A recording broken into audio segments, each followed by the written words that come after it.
कृष्ण गोविन्द हरे मुरारे हे नाथ नारायण वासुदेव श्री कृष्ण गोविन्द। नराणावोक्ष अध्याय 7।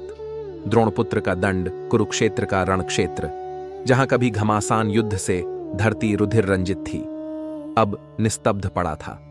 विजयी पांडवों के हृदय दुख विवश थे। अनगिनत प्रियजनों का वध उनकी आत्मा को वेध रहा था। उस पीड़ा का सबसे करुण प्रसंग था द्रौपदी के 5 पुत्रों की नृशंस हत्या।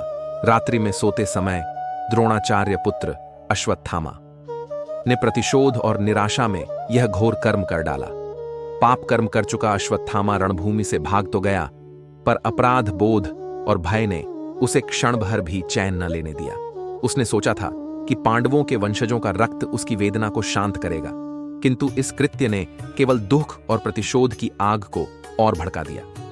भ्रातृ स्नेह और धर्म कर्तव्य से प्रेरित अर्जुन बायकलीन ने अश्वत्थामा को पकड़ने का निश्चय किया।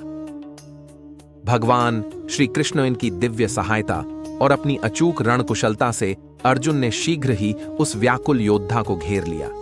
अपनी अंतिम आस टूटते देख अश्वत्थामा ने ब्रह्मांड विनाशक ब्रह्मास्त्र मेट का प्रयोग कर अर्जुन पर प्रहार किया। प्रत्युत्तर में अर्जुन ने भी ब्रह्मास्त्र छोड़ दिया। इस प्रकार महाप्रलय समान संघर्ष की स्थिति उत्पन्न हो गई। तत्क्षण श्री कृष्ण ने हस्तक्षेप किया। अर्जुन, अपना ब्रह्मास्त्र लौटाओ, इसका प्रकोप जगत को भस्म कर देगा। अश्वत्थामा को भी इसे वापस लेने हेतु बाध्य करो। अर्जुन ने आज्ञानुसार अपना अस्त्र संहित कर लिया, परंतु अश्वत्थामा उसे संहारित न कर सका। वह अस्त्र उसने पांडवों के अजन्मे नाती, भविष्य के महाराज परीक्षित माता की ओर मोड़ दिया। श्री कृष्ण ने अपार करुणा से गर्भस्थ शिशु की रक्षा की और पांडव वंश की कॉन्टिन्यूटी सुनिश्चित की। अब बांधा गया अश्वत्थामा शोकाकुल द्रौपदी के सम्मुख लाया गया। अर्जुन प्रतिकार हेतु तत्पर खड़ा था। आंखों में अश्रु, हृदय में भयंकर वेदना होते हुए भी द्रौपदी ने भक्तिभाव का अद्भुत आदर्श प्रस्तुत किया। अश्वत्थामा हमारे पूज्य आचार्य द्रोण के पुत्र हैं। इनके प्राण लेने से मेरे पुत्र जीवित न होंगे, न ही शोक घटेगा। एक और हत्या केवल पीड़ा के चक्र को बढ़ाएगी। इन्हें जीवित रहने दो। द्रौपदी की क्षमा भावना सबको आकंठ स्पर्श कर गई। अर्जुन ने अश्वत्थामा का मणिरत्ने, मस्तक का रत्न, काट कर उसे लज्जित अपमानित कर निर्जीव गति में छोड़ दिया। यही प्रतीकात्मक दंड था। कुछ दिन पश्चात पांडव धर्म मार्ग पर दृढ़ होने हेतु पितामह भीष्म देवैन की शैया एक शरया पर पहुंचे। राज्य भार और युद्ध के नैतिक प्रश्नों से संतप्त युधिष्ठिर ने पितामह से उपदेश मांगा। तीरों की शैया पर पड़े भीष्म ने कालजयी वाणी में कहा, राजधर्म अत्यंत व्यापक है। राजान को न्याय, करुणा और प्रजा रक्षण में अडिग रहना चाहिए। राजा स्व आचरण से सत्य, पवित्रता और भक्ति का आदर्श प्रस्तुत करे। उन्होंने दीन दुखियों की रक्षा, न्याय व्यवस्था तथा राज्य समृद्धि पर बल दिया। सत्य, निष्कपटता और भगवान सेवा के गुणों को अपनाओ, तभी प्रजा भी धर्माचरण करेगी।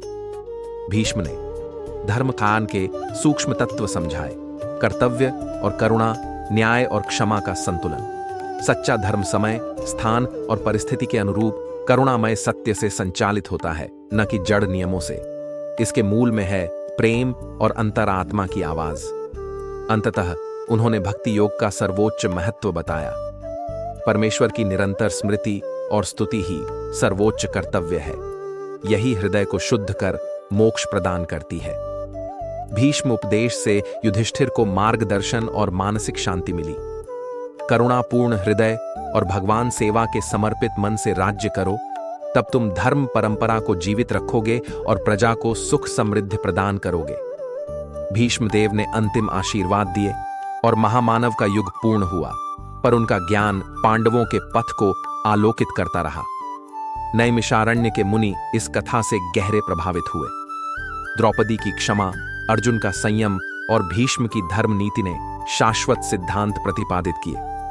कृतज्ञ हृदयों से वे अगले अध्यायों की प्रतीक्षा करने लगे, ताकि श्रीमद्भागवतम के दिव्य रहस्यों में और गहन प्रवेश कर सकें। इस प्रकार स्कंध 1 सृष्टि के अध्याय 7 का यह विस्तृत वर्णन क्षमा, न्याय तथा भक्ति के गूढ़ पाठ सिखाता है और भीष्म उपदेश के माध्यम से धर्म का मर्म उजागर करता है, जिससे आगे की आध्यात्मिक यात्रा का मार्ग प्रशस्त होता है।